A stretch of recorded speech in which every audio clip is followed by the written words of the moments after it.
ಈ ಕಾರ್ಯಕ್ರಮದ ಪ್ರಾಯೋಜಕರು ಜೈನ್ ಇರಿಗೇಷನ್ ಸಿಸ್ಟಮ್ಸ್ ಲಿಮಿಟೆಡ್, ಜಾಗತಿಕ ತುಂತುರು ಮತ್ತು ಹನಿ ನೀರಾವರಿ ಉಪಕರಣಗಳ ಉತ್ಪಾದಕರು, ಬೇಸಾಯ ತಂತ್ರಜ್ಞಾನ ನಿರೂಪಕರು ಹಾಗೂ ರೋಗರಹಿತ ಟಿಶ್ಯೂ ಕಲ್ಚರ್ ಗಿಡಗಳು.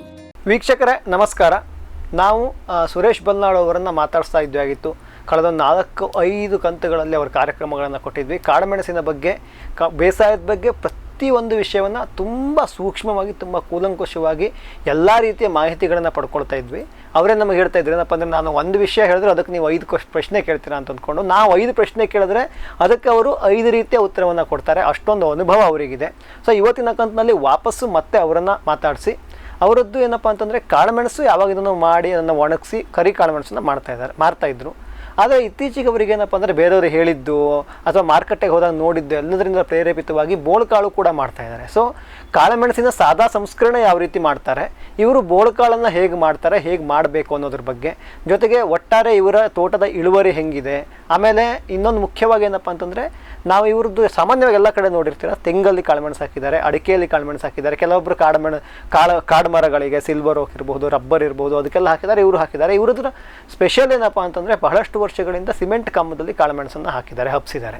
ಸೊ ಈ ಸಿಮೆಂಟ್ ಕಮ್ಮದಲ್ಲಿ ಇಳುವರಿ ಹೇಗಿದೆ ಅಂದರೆ, ಅದು ಅಡಿಕೆ ಕಂಪೇರ್ ಮಾಡಿದ್ರೆ ಅಥವಾ ತೆಂಗಿ ಕಂಪೇರ್ ಮಾಡಿದ್ರೆ ಇಳುವರಿ ಹೇಗಿದೆ, ಏನು ಎತ್ತ ಅಂತ ಇವತ್ತಿನ ಕಂತಲ್ಲಿ ನೋಡ್ಕೊಂಡು ಬರೋಣ. ಹಾಗೆ ವಿಚಾರಿಸಿದ್ದೆ. ನಮ್ಮ ತಾಯಿ ಮಾಡ್ತಾ ಇದ್ರು, ನಮ್ಮ ಮನೆ ಖರ್ಚಿಗೆ ಅಂತ ತಾಯಿ ಒಂದಿಷ್ಟು 1-2 kg ಅಷ್ಟು ಮಾಡಿ ಅದನ್ನು ಹಣ್ಣನ್ನೇ ಸೆಲೆಕ್ಟ್ ಮಾಡಿ ತೆಗೆದು ಅದನ್ನು ಬೋಳುಕಾಳು ಮಾಡಿ ಅದು ಸಾರಿಗೆ, ಉಪ್ಪಿನಕಾಯಿ ಎಲ್ಲ ಮಾಡ್ತಾಯಿದ್ರು, ಅದಕ್ಕೆಲ್ಲ ಮಾಡ್ತಾಯಿದ್ರು. ಹಾಗೆ ನಾವು ಏನು ಮಾಡೋದು ಅಂತ ಆಯಿತು, ಫಸ್ಟಿಗೆ ಡ್ರಮ್ಮಲ್ಲಿ ಹಾಕಿದೆವು. ಒಂದು 2-3 ಡ್ರಮ್ಮಲ್ಲಿ ಒಂದು 30 kg ಅಷ್ಟು ಖಾಲಿ ಡ್ರಮ್ಮಲ್ಲಿ ಹಾಕಿದೆವು. ಆಮೇಲೆ ಅದಕ್ಕೆ ಮರುದಿವಸ ಫ್ರೆಶ್ ನೀರು ಬಿಟ್ಟು ಹೊಸ ನೀರು ತುಂಬಲ್ಲಿವರೆಗೆ ದಿವಸ ಎಲ್ಲ ಮಾಡ್ತಾ ಒಂದು 15 ದಿವಸ ಎಲ್ಲ ಇಟ್ಟೆವು. ಅದನ್ನೇನು ಸರಿ ಕಾಣಲಿಲ್ಲ, ಮಾಡಿದೆವು, ಬಂತು, ಸ್ವಲ್ಪ ಕೆಲಸ ಆಯಿತು.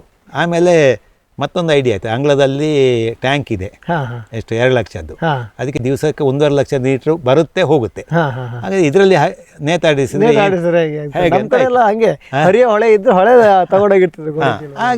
ಹಾಗೆ ಮಾಡಿದೆ, ಸೂಪರ್, ಒಳ್ಳೇದು ಬಂತು. ನಾವು 8 ದಿವಸ 7 ದಿವಸ ಅಂತೆಲ್ಲ ಹೇಳಿದರು. ನಾವು ನಮಗೆ ನಮ್ಮ ಎಕ್ಸ್ಪೀರಿಯನ್ಸಲ್ಲಿ 15 ದಿವಸದಿಂದ 18 ದಿವಸದೊಳಗೆ ಮಾಡಿದರೆ ನಿಮಗೆ ಕೆಲಸನೇ ಇಲ್ಲ.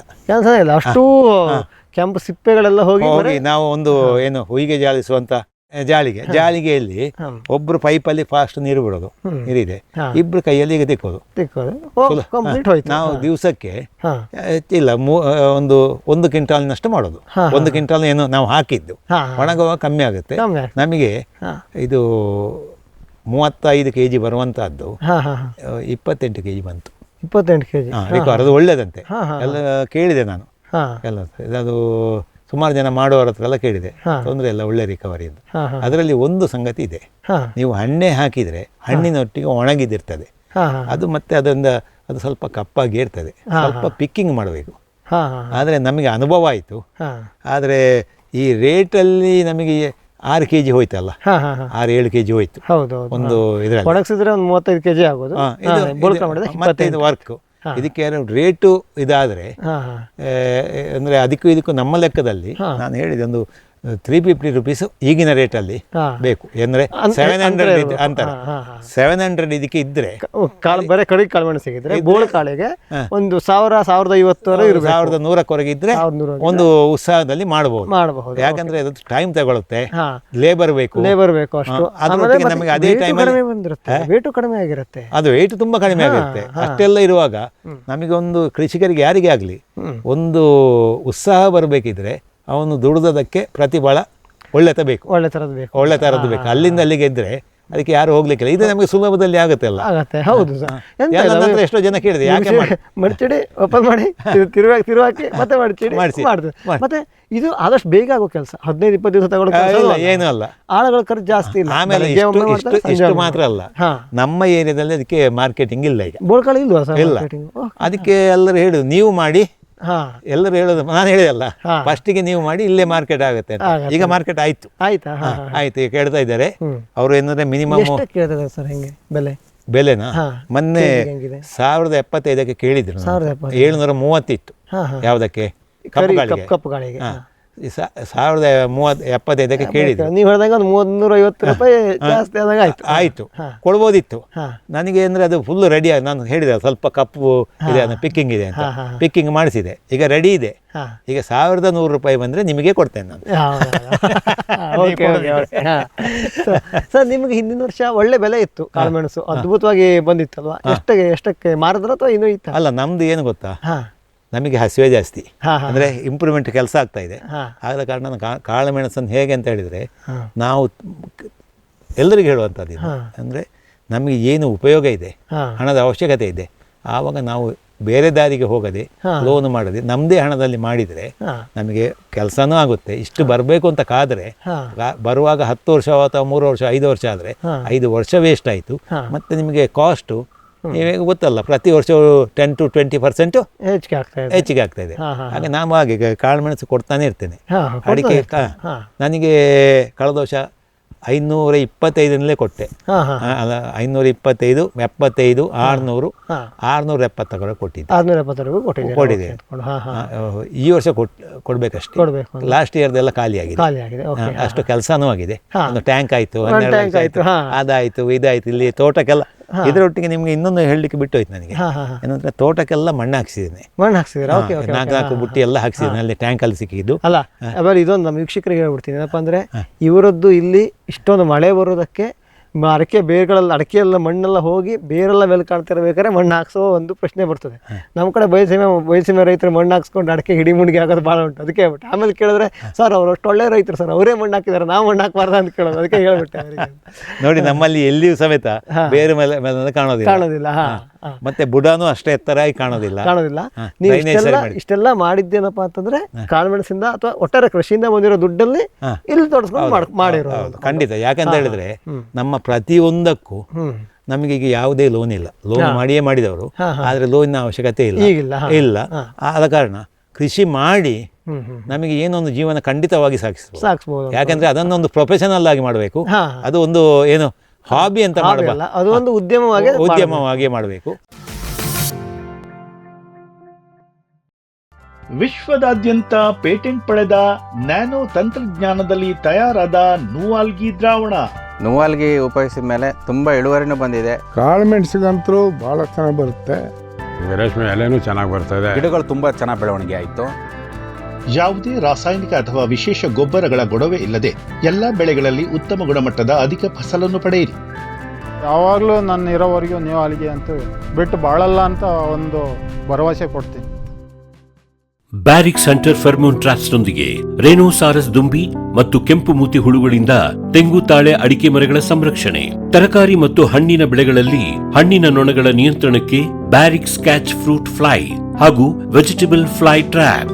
ರಸ ಹೀರುವ ಕೀಟಗಳನ್ನು ಹಿಡಿಯಲು ಬಣ್ಣದ ಕ್ರೋಮ್ಯಾಟಿಕ್ ಸ್ಟಿಕ್ಕಿ ಟ್ರ್ಯಾಪ್ಸ್. ಪೇಟೆಂಟ್ ಹೊಂದಿದ ತಂತ್ರಜ್ಞಾನ, ದೀರ್ಘಕಾಲದವರೆಗೂ ಬಾಳಿಕೆ. ಕೀಟನಾಶಕಗಳಿಗೆ ಪರ್ಯಾಯ, ಪರಿಸರಕ್ಕೆ ಪೂರಕ. ಸುಸ್ಥಿರ ಸಾವಯವ ಕೃಷಿಗಾಗಿ ಬ್ಯಾರಿಕ್ಸ್. ಫ್ಯೂಚರ್ ಬಯೋಟೆಕ್ ಸಾವಯವ ಕೃಷಿಯ ವೇಗವರ್ಧಕ. ಪೋಷಕಾಂಶ ಪೂರೈಕೆಗೆ ಎನ್ಪಿಕೆ ಕಲ್ಚರ್, ವ್ಯಾಮ್, ಪಿಎಸ್ಪಿ ಮತ್ತು ಕೆಎಂಬಿ. ಜೈವಿಕ ರೋಗ ಕೀಟ ನಿಯಂತ್ರಣಕ್ಕೆ ಟ್ರೈಕೋಡರ್ಮಾ, ಸೂಡೋಮೊನಾಸ್. ಸಾವಯವ ಗೊಬ್ಬರ ಉತ್ಪಾದನೆಗೆ ಕಾಂಪೋಸ್ಟ್ ಕಲ್ಚರ್. ಹೂವು ಕಾಯಿ ಉದುರುವ ಸಮಸ್ಯೆಗೆ ಕಾಮಧೇನು ಮತ್ತು ಸತ್ವ. ಮಣ್ಣಿನ ಆರೋಗ್ಯ ವೃದ್ಧಿಗೆ future biotech, Dharwad. Jain irrigation systems limited ಭಾರತದ ಹನಿ ನೀರಾವರಿ ತಂತ್ರಜ್ಞಾನದ ಪ್ರಥಮ ಪ್ರವರ್ತಕ. ಜಗತ್ತಿನ ಅತಿ ದೊಡ್ಡ ಸ್ಪ್ರಿಂಕ್ಲರ್ಸ್ ಉತ್ಪಾದಕ ಕಂಪನಿ. ಸಂರಕ್ಷಿತ ಕೃಷಿಯಲ್ಲಿ ಹಸಿರು ಮನೆಗಾಗಿ ಮಿಸ್ಟರ್, ಫಾಗರ್, ಫ್ಯಾನ್ ಮತ್ತು ಪ್ಯಾಡ್ ಹಾಗೂ ನೆರಳು ಮನೆ. ಸ್ವಯಂ ಚಾಲಿತ ನೀರಾವರಿ ವ್ಯವಸ್ಥೆ ಮತ್ತು ರಸಾವರಿ ತಂತ್ರಜ್ಞಾನ. ಕೃಷಿಯಲ್ಲಿ ನೀರಿನ ಸಮರ್ಪಕ ಬಳಕೆ ಹಾಗೂ ಉಳಿತಾಯಕ್ಕೆ ಮತ್ತೊಂದು ಹೆಸರು ಜೈನ್.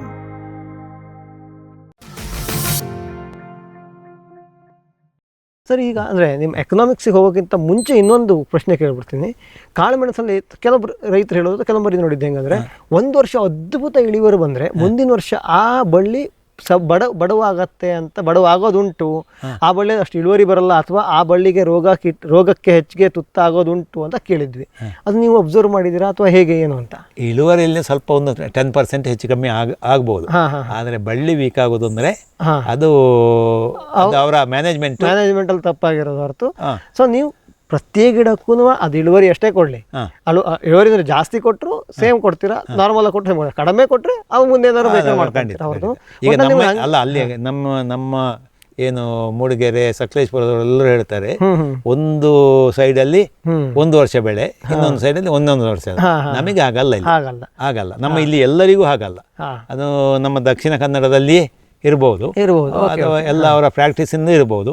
ಆದರೆ ಅದೇನು ರೂಲ್ಸ್ ಅಲ್ಲ. 1 ವರ್ಷ ಬೆಳೆ ಬಂದ್ರೆ ಬರೋ ವರ್ಷ ಅಷ್ಟೇ ಬರದಿದ್ರು ಆದ್ರೆ 80% ಬರುತ್ತೆ. 10% ಹೆಚ್ಚು 10% ಕಡಿಮೆ ಇದ್ದದ್ದು ಅದು ಕೆಲವೊಂದು ಅಂದ್ರೆ ನಿಮ್ಮ ಒಂದಂತಲ್ಲ, ವಾತಾವರಣ ಇರ್ಬೋದು, ಮತ್ತೇನೋ ಇರ್ಬೋದು, ಏನೋ ಇರ್ಬೋದು. 10% ಹೆಚ್ಚು ಕಡಿಮೆ ಅದು ಹಂಗಲ್ಲ. ಅಲ್ಲಿ ಹೆಂಗಂದ್ರೆ 50% ಗಟ್ಟಲೆ ಕಡಿಮೆ ಆಗುವಂತ ಕೆಲವೊಂದು ಇದ್ರಲ್ಲಿ ಆ ಥರದ್ದು ನಿಮ್ದು ಯಾವ್ದು ಇಲ್ಲ. ಏನೋ ಅವ್ರದ್ದು ಸ್ವಲ್ಪ ಏನೋ ಸಮಸ್ಯೆ ಆಗಿರ್ಬೋದು. ನಿಮ್ಮದು ಪೋಲಲ್ಲಿ ಕಾಳುಮೆಣಸು ಹಾಕಿರೋದು ಅಂತ ಈ ಐಡಿಯಾ ಬಂದಿದ್ದು ಹೇಗೆ, ಶುರುವಾಗಿದ್ದು ಹೇಗೆ, ಏನು ಕತೆ? ಇದು ಒಳ್ಳೆ ಪ್ರಶ್ನೆ ಮಾಡಿದೆ, ಭಾರಿ ಒಳ್ಳೆ ಪ್ರಶ್ನೆ. ಯಾಕೆ ಗೊತ್ತಾ, ನಮ್ಮಲ್ಲಿ ನಾನು ಹೇಳೋದೆ, ಒಬ್ಬ ಕೆಲಸದವ ಇದ್ದ, ಅವ ಈಗ ರಿಟೈರ್ಡ್ ಆಗಿದ್ದಾನೆ. ತುಳುವಲ್ಲಿ ಅಣ್ಣರೆ ಹಿಂದೆ ಕೊಂಜಕ್ಕೆ ನರ್ತು ತೂಕ ಅಂತ ಅಂದರೆ ಇದೊಂದು ಕಂಬಕ್ಕೆ ಅಲ್ಲೊಂದು ವಿದ್ಯುತ್ ಇರುವಂಥ ಲೈನ್ ಇರುವ ಪೋಲಿಗೆ ಅವ ನಾಟಿ ಮಾಡಿದ. ನಾಟಿ ಮಾಡಿ ಅದಕ್ಕೆ ಸಲಕಿ ಎಲ್ಲ ಕಟ್ಟಿದ, ಬಿಸಿ ಆಗ್ತದೆ ಅಂತ ಮಾಡಿದ. ಅದು ಚೆನ್ನಾಗಿ ಬಂತು ವಿದ್ಯುತ್ ಕಂಬಕ್ಕೆ. ಆಮೇಲೆ ನಾನು ಕಂಬ ಅದರ ಎಕ್ಸ್ಟ್ರಾ ಕಂಬ ಬೇರೆ ಹಾಕಿದ್ದೇನೆ ಈಗ, ಅಂಗಳದಲ್ಲಿ ನೀವು ನೋಡಬಹುದು. ಅದೇ ರೀತಿ ನನಗೊಂದು ಕಾನ್ಫಿಡೆನ್ಸ್ ಬಂತು, ಏನಂದರೆ ಕಂಬದಲ್ಲಿ ಆಗುತ್ತೆ ಅಂತ. ಅಂದರೆ 2017ರಲ್ಲಿ ಅದಾದ್ದು. ಅದರ ನಂತರ ನಾನು ಅಲ್ಲಲ್ಲಿ ಸಿಕ್ಕಿದ ನಮ್ಮಲ್ಲಿದ್ದ ಪೋಲುಗಳನ್ನೇ ನೋಡಿ ಇಲ್ಲೆಲ್ಲ ಹಾಕಿದ್ದೇವೆ, ಅಲ್ಲಲ್ಲಿ.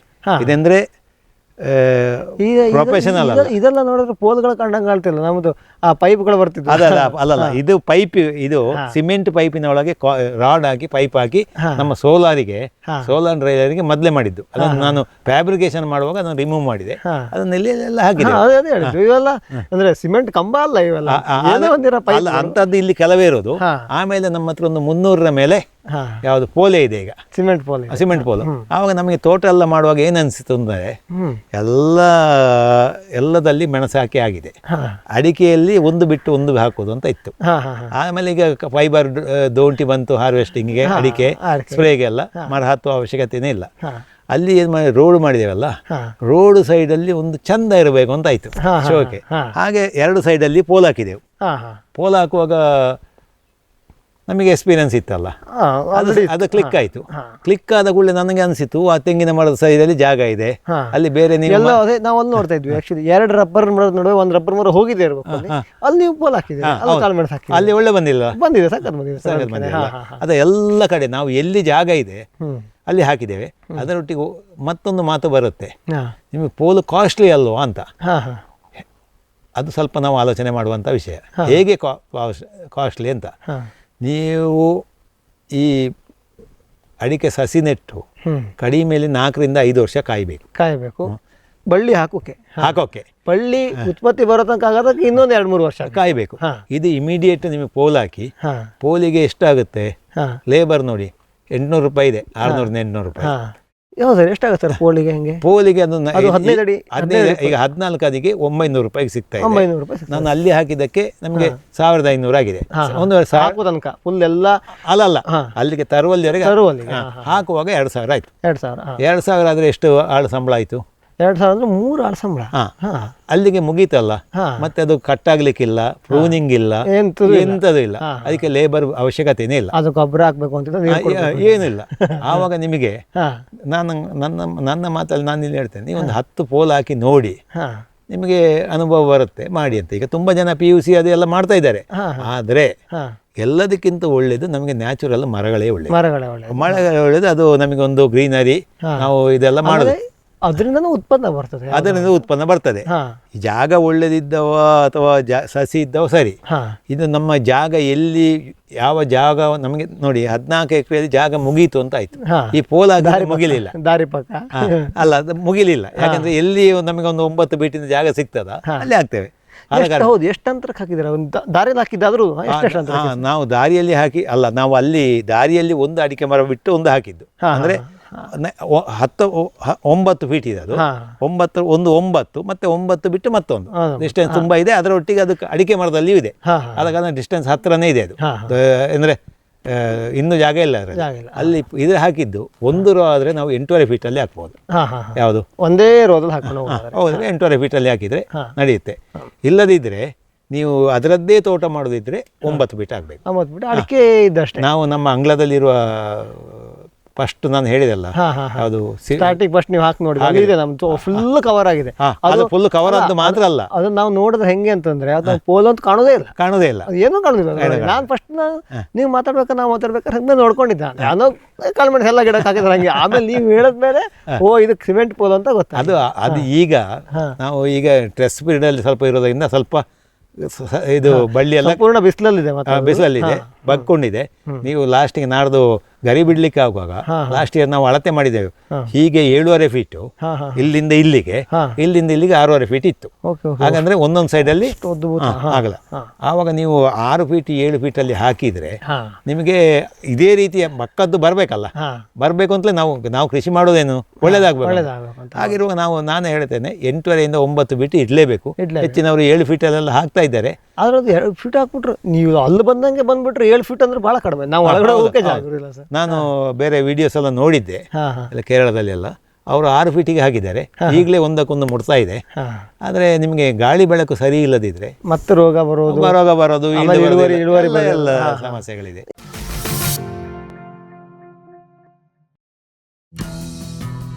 ಜೈನ್ಸ್ ಜಗತ್ತಿನ ಅತಿದೊಡ್ಡ ಅಂಗಾಂಶ ಕೃಷಿ ಪ್ರಯೋಗಾಲಯ ಹಾಗೂ ಟಿಸಿ ಗಿಡಗಳ ಉತ್ಪಾದಕರು.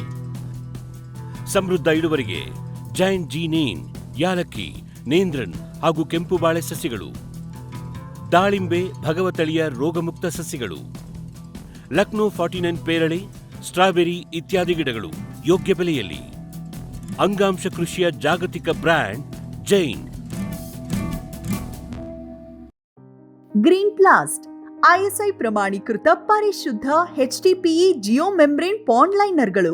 ಕೃಷಿ ಹೊಂಡ, ಕೆರೆ, ಕಾಲುವೆ, ಮೀನುಕೊಳ, ಸ್ಪಿರುಲಿನಾ ಹೊಂಡಗಳಿಗೆ ಬೇಕಾದ ಆಕಾರ ಮತ್ತು ವಿಸ್ತೀರ್ಣಗಳಲ್ಲಿ ಸರ್ಕಾರದ ಸಬ್ಸಿಡಿ ಯೋಜನೆಯಡಿ ಲಭ್ಯ. 100% ಪುನರ್ಬಳಕೆ, ಯುವಿ ಮತ್ತು ಒಡಕು ನಿರೋಧಕ, ಪಕ್ಕಾ ಜೋಡಣೆ, 5 ವರ್ಷಗಳ ಲಿಖಿತ ವಾರಂಟಿ. ಗ್ರೀನ್ ಪ್ಲಾಸ್ಟ್.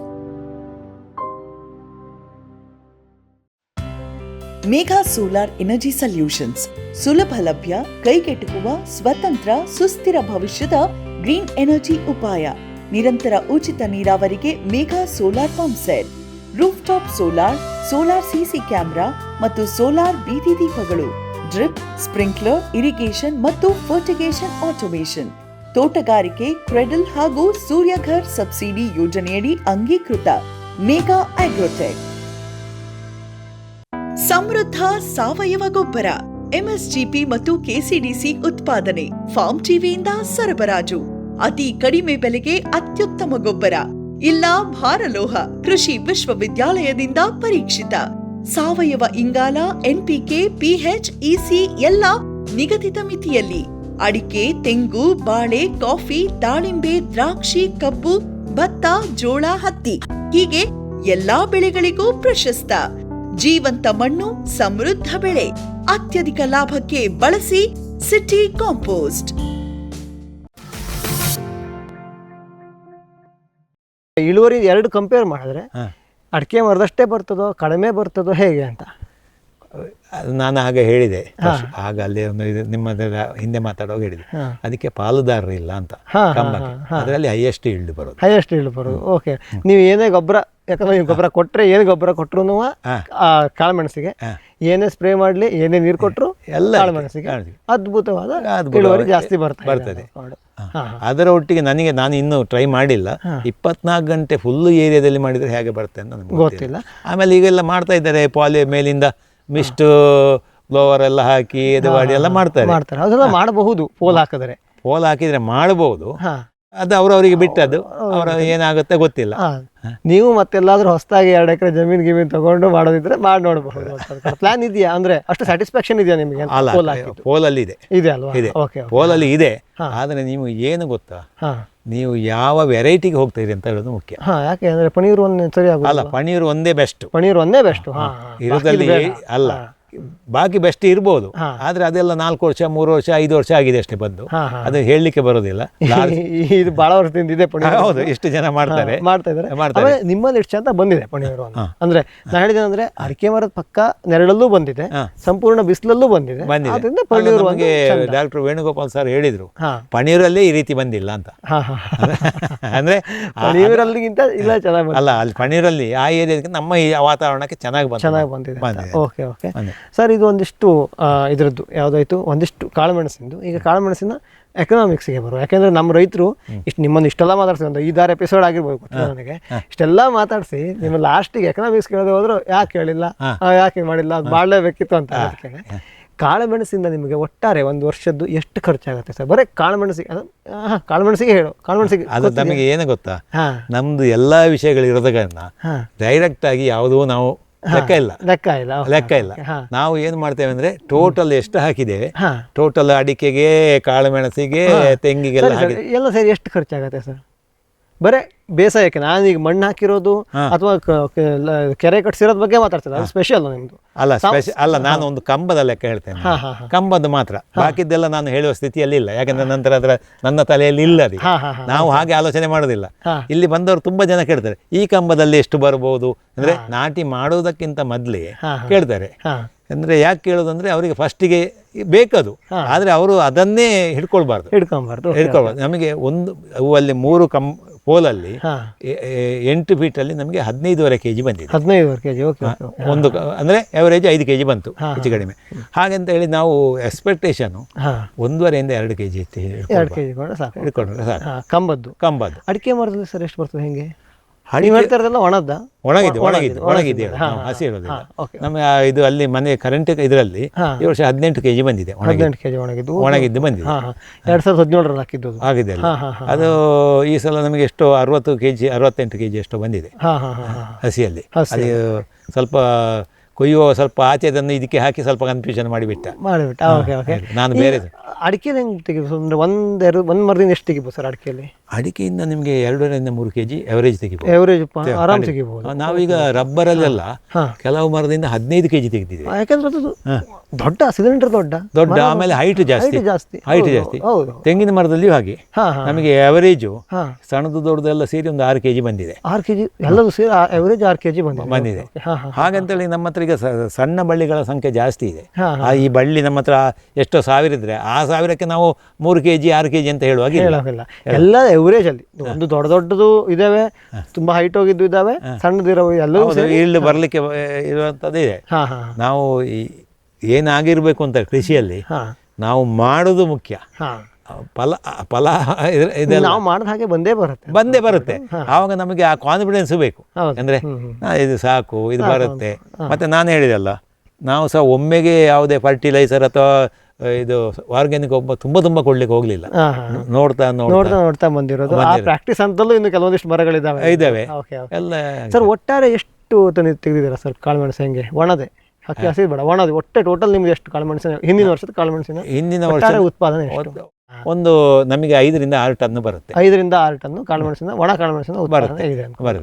ಸರ್ ಇದೇ ಕಾಳುಮೆಣಸನ್ನು ಅಂದ್ರೆ ಈಗ ಹೊಸದಾಗಿ ನೀವು ಒಂದು 4 ಎಕರೆ ಜಮೀನಲ್ಲಿ ಪಕ್ಕಕ್ಕೆ ಹಿಡಿದ್ರಿ ಅಂತ ಇಟ್ಕೊಳ್ಳಿ, ಖಾಲಿ ಜಮೀನು ಏನೂ ಇಲ್ಲ, ಅದ್ರಲ್ಲಿ ನೀವು ತೆಂಗಿನ ಮರ ಹಾಕ್ತಿರೋ ಅಂದ್ರೆ ಕಾಳುಮೆಣಸು ಅಂತ ಹಾಕ್ತಿರೋ, ಅದು ನಾವು ಕೇಳೋದು ಪ್ರಶ್ನೆ ಏನಿಲ್ಲ. ತೆಂಗಿನ ಮರ ಹಾಕ್ತಿರೋ, ರಬ್ಬರ್ ಹಾಕ್ತಿರೋ, ಇಲ್ಲ ಸಿಲ್ವರ್ ಹಾಕಿ ಅದ್ರಲ್ಲಿ ಕಾಫಿ ಕಾಳುಮೆಣಸು ಮಾಡ್ತಿರೋ, ಅಡಿಕೆ ಹಾಕ್ತಿರೋ, ಅಥವಾ ಹೊಸದಾಗಿ ಮಾಡಿರೋ ಕಂಬ ಸಿಮೆಂಟ್ ಕಂಬ ಹಾಕ್ತಿರೋ? ಇದು ಭಾರಿ ಒಳ್ಳೆ ಪ್ರಶ್ನೆ. ಈಗ ನೀವು ಧೂಪದ ಗಿಡ ಅಂತ ಬಂದಿದೆ. ಹೌದು, ಸಾರಿ, ಅದೊಂದು ಮರ್ತೆ, ಧೂಪದ ಗಿಡ. ಅದಕ್ಕೆ ನಾವಿನ್ನು ಅನಂತ್ ಅವ್ರನ್ನ ಇಂಟರ್ವ್ಯೂ ಮಾಡಿಲ್ಲ, ಅದನ್ನು ಕೇಳ್ತಿದ್ದೆ. ಧೂಪದ ಗಿಡ ಹೋಗಿದ್ದೆ. ನಮ್ದು ಏನು ಐಡಿಯಾ ಇದೆ ಅಂದ್ರೆ, ಈ ಅಡಿಕೆ ಬೆಳೆಯಿಂದ ನಾವು ಹಿಂದೆ ಹೋಗ್ಬೇಕು ಅಂತ ಇದ್ದೇವೆ. ಯಾಕಂತ ಹೇಳಿದ್ರೆ ಅದು ಸಾವಿರಾರು ಸಮಸ್ಯೆಗಳು. ಈಲ್ಡ್ ಬರುತ್ತೆ, ಅದ್ರಲ್ಲಿ ಒಳ್ಳೆ ಲಾಭನೂ ಇದೆ, ಎಲ್ಲದೂ ಹೌದು. ಅದ್ರ ಸಮಸ್ಯೆಗಳು ಸಿಕ್ಕಾಪಟ್ಟೆ ಇದು ಎಕ್ಸ್ಪಾಂಡ್ ಆಗಿದೆ. ಈಗ ಇಡೀ ಸ್ಟೇಟ್ ಅಲ್ಲಿ ಆಗಿದೆ, ಆಂಧ್ರ, ತಮಿಳುನಾಡು, ಕೇರಳ ಎಲ್ಲ ಆಗಿದೆ. ಹಾಗಂತ ನಮ್ಮ ಹತ್ರ ಈಗ ಒಂದು 3,000 ಚಿಲ್ಲರೆ 3,500 ಇದೆ ಟೋಟಲ್, ಎಲ್ಲ ಸಣ್ಣದು ದೊಡ್ಡದೆಲ್ಲ ಸೇರಿ. ಅದು ನಮಗೆ ಸಾಕು. ಇನ್ನು ಮಾಡೋದಿದ್ರೆ ನಾನು ಒಂದು ಸಾಲು 10 ಫೀಟಿಗೆ ಒಂದು ಸಾಲು ಧೂಪದ ಗಿಡ ಹಾಕ್ತೇನೆ, 10ರಿಂದ 10. ಮತ್ತೊಂದು ಸಾಲು ಪೋಲ್ ಹಾಕ್ತೇನೆ, 14ರಿಂದ 16 ಫೀಟ್ ಎತ್ತರದ್ದು ಅಷ್ಟೇ. ಅಂದರೆ 2 ಫೀಟ್ ಮಣ್ಣಿನೊಳಗೆ ಹೋದರೆ 14 ಆಗುತ್ತೆ. ಅದನ್ನು ಮಾಡುವ ಇದು ಅಂದರೆ ಅದು ಯಾಕೆ 14-16 ಅಷ್ಟೇ, ಮತ್ತೆ ಜಾಸ್ತಿ ಹತ್ರ ಬೇಡವಾ? ಜಾಸ್ತಿ ಮಾಡಿದನ್ನು ನೋಡಿದ್ದೇವೆ ನಾವು, ಆದರೆ ನಿಮಗೆ ರಿಸ್ಕ್ ಜಾಸ್ತಿ. ಇಲ್ಲಿ ಒಬ್ಬರು 30 ಫೀಟ್ ಮಾಡಿದ್ದಾರೆ, ನಮ್ಮಲ್ಲಿ ಬಂದಿದ್ರು. 30 ಬಿಟ್ಟು ಕೇರಳದಲ್ಲಿ ಮಾಡಿದ್ದಾರೆ ಅಂತ ಮಾಡಿಸಿದ್ರು, ಟ್ರೈನಲ್ಲಿ ನಿಲ್ಲಿಸಿದ್ರು. ಆದರೆ ಅವರಿಗೆ ತುಂಬ ಸಮಸ್ಯೆ ಆಯಿತು. ಗಾಳಿ ಬಂತು, ಅವರಿಗೆ ಇದು ಇಲ್ಲ, ಅನುಭವನೂ ಇಲ್ಲ ಆಯಿತು. ಅದು ಬುಡ ಗಟ್ಟಿ ಆಗಲಿಲ್ಲ, ಬಿತ್ತು. ಆಮೇಲೆ ಏನು ಮಾಡಿದ್ರು ಅಂತ ಹೇಳಿದರೆ ಅವರಿಗೆ ಐಡಿಯಾನೇ ಬರಲಿಲ್ಲ. 15ರನ್ನು 2 ಮಾಡಿದರು, 30ರನ್ನು 15ರನ್ನು 2 ಮಾಡಿ ಹಾಕಿದ್ದಾರೆ. ಈಗ ಕಂಫರ್ಟೇಬಲ್ ಆಗಿದೆ. ಧೂಪದ ಗಿಡ ಒಳ್ಳೇದು ಬರ್ತದೆ ಅಂತ ಹೇಳಿದ್ದಾರೆ. ನನಗೆ ಅದನ್ನು ಇನ್ನೂ ಎಕ್ಸ್ಪೀರಿಯನ್ಸ್ ಆಗಬೇಕಷ್ಟೇ. ವಸ್ತು ಮಾಡೋದಿದ್ರೆ ಆ ಐಡಿಯಾ ಮಾಡ್ಬೋದು ಅಂತ ನಾನು ಮಾಡೋದಿದ್ರೆ ಅನಿಸಿಕೆ. Okay okay okay. ಈಗ ನೆಕ್ಸ್ಟ್ ಇದಕ್ಕೆ ಬರುವ. ಇಲ್ಲಿ ನೀವು ಹೇಳಿದ್ರೆ ನಿಮ್ಮದು 6 ಟನ್ ತೆಗೆದಿದ್ದೀರಾ ಅಂತ ಅಂದ್ಕೊಂಡು, ಒಣ ಕಾಳುಮೆಣಸು ಹಸಿದಲ್ಲ ಬೇಡ, ಒಣಗಿದ 6 ಟನ್ ತೆಗೆದಿದ್ದೀರಾ ಅಂದ್ಕೊಂಡು, ಎಷ್ಟು ತೆಗಿಬಹುದಿತ್ತು ಅಥವಾ ಎಷ್ಟು ತೆಗಿಬೇಕಿತ್ತು ಅಂತ ನಿಮ್ದು ಒಂದಿದೆ. ಆಮೇಲೆ ಇನ್ನೂ ಭಾಳಷ್ಟು ಇವೆಲ್ಲ ನೋಡಿದ್ರೆ ಭಾಳ ಸಣ್ಣಿದ್ದಾವೆ. ತುಂಬ ಎಷ್ಟು ಟೋಟಲ್ ಆಗಿದೆ ಈಗ 14 ಎಕರೆ 15 ಎಕರೆಯಲ್ಲಿ ನಿಮ್ಮ ಮನೆಗಿನೇ ಎಲ್ಲ ಸೇರ್ಬಿಟ್ಟು 15 ಎಕರೆ ಅಂತ ಇಟ್ಟು ಎಲ್ಲ 15 ಎಕರೆ. ಯಾಕಂದ್ರೆ ನೀವು ಎಲ್ಲ ಮರಕ್ಕೂ ಒಂದು ಮರ ಅಂತ ಬಿಟ್ಟಿಲ್ಲ ಕಾರಣಸಿಗೆ, ಎಲ್ಲದೂ ಸೇರಿ ಎಷ್ಟು ಬರಬಹುದು, ಎಷ್ಟು ಬರಬೇಕು ಅಂತ ನಿಮ್ಮದು ಗುರಿ. ನಮಗೆ ಇನ್ನು 4 ವರ್ಷದಲ್ಲಿ ನನಗೇನು ಮುಚ್ಚುಮರೆ ಇಲ್ಲ, 15ರಿಂದ 18 ಟನ್ ತೆಗಿಬೇಕು ಅಂತ ಬಂದೇ ಬರ್ತದೆ. Okay okay. ಯಾಕಂದ್ರೆ ಒಂದಿಷ್ಟೆಲ್ಲ ಇನ್ನು ಪೂರ್ತಿ ಸಿಲಿಂಡರ್ ಆದ್ಮೇಲೆ ಇನ್ನು ಜಾಸ್ತಿ ಈಗ ನಮಗೆ ಈಲ್ಡಿಂಗ್ ಬರೋದು ಕಾಣ್ತಾನೆ ಇಲ್ಲ. ಅಂದ್ರೆ ಈ ಸೈಡಲ್ಲಿ ಅಲ್ಲಿ ಸೈಡಲ್ಲಿ ಫುಲ್ ಫ್ಲೆಜ್ ಆಗಿ ಎಲ್ಲ ಬಾಕಿ ಇದೆ. ಎಲ್ಲದಕ್ಕೂ ಈಗ ಹಾಕಿದ್ದೀರಾ. ಇನ್ನು 4 ವರ್ಷದಲ್ಲಿ ಒಳ್ಳೆ ಇಳುವರಿ ಬಂದು 15ರಿಂದ 18 ಟನ್. ನಾವು ಏನು ಮಾಡ್ಬೇಕಂದ್ರೆ ನಾವೊಂದು ಟಾರ್ಗೆಟ್ ಇಟ್ಕೊಳ್ಬೇಕು. ಹೌದು, ಯಾವುದೇ ಕೆಲಸ. ನಾನು ಅಡಿಕೆ ಮೊದಲು ನಮ್ಗೆ ಕಮ್ಮಿ ಇತ್ತು, ಆವಾಗ ನನಗೆ 10 ಗಂಟೆ ಅಡಿಕೆ ಆದರೂ ಬರಬೇಕು ಅಂತ ಹೊರಟವ. ಹಾಗೆ ಹೋದರೆ ನಿಮಗೇನಂದ್ರೆ ನಿಮಗೆ ಹಸಿವೆ ಇರ್ತದೆ. ಅಂದರೆ ಮಾಡಬೇಕು ಅಂತ ಏಮು, ನಾವು ಏಮ್ ಇಟ್ಟುಕೊಳ್ಳದೆ ಅದು ಸಾಕು ಅಂತ ಹೇಳಲ್ಲ, ಒಂದು ಏಮ್ ಇಟ್ಕೊಂಡೆ ಮುಂದುವರಿತಾ ಇರಬೇಕು. ಇಷ್ಟೋ ತನಕ ನಮಗೆ ಸುರೇಶ್ ಬಲ್ನಾಡ್ ಸರ್ ಅವರು ಕಾಳುಮೆಣಸಿನ ಕೊಯ್ಲು ಆದ ನಂತರ ಸಂಸ್ಕರಣೆ ಯಾವ್ಯಾವ ರೀತಿ ಮಾಡಬೇಕು, ಅದರಲ್ಲಿ ಕಾಳುಮೆಣಸು ಕರಿ ಕಾಳುಮೆಣಸು ಯಾವ ರೀತಿ ಮಾಡಬೇಕು, ಬೋಳಕಾಳು ಅಥವಾ ಬಿಳಿ ಕಾಳುಮೆಣಸು ಅದನ್ನು ಹೇಗೆ ಮಾಡಬೇಕು, ಜೊತೆಗೆ ಸಿಮೆಂಟ್ ಕಂಬದಲ್ಲಿ ಯಾಕೆ ಹಾಕಿದ್ರು ಅನ್ನೋದಿಂದ ಹಿಡಿದು ಹೇಗೆ ಇಳುವರಿ ಬಂತು, ಎಷ್ಟು ಬರುತ್ತೆ, ಏನು ಅನ್ನೋದ್ರ ಬಗ್ಗೆ ನಮಗೆ ತಿಳಿಸಿದ್ರು. ಸೊ ಇಷ್ಟೋ ತನಕ ಮಾಹಿತಿ ಕೊಟ್ಟಿದ್ದಕ್ಕೆ ಸುರೇಶ್ ಸರ್ ಅವರಿಗೆ ಧನ್ಯವಾದವನ್ನು ಹೇಳ್ತಾ ನಮ್ಮ ಇವತ್ತಿನ ಕಂತನ್ನು ಮುಗಿಸೋಣ. ನಮಸ್ಕಾರ.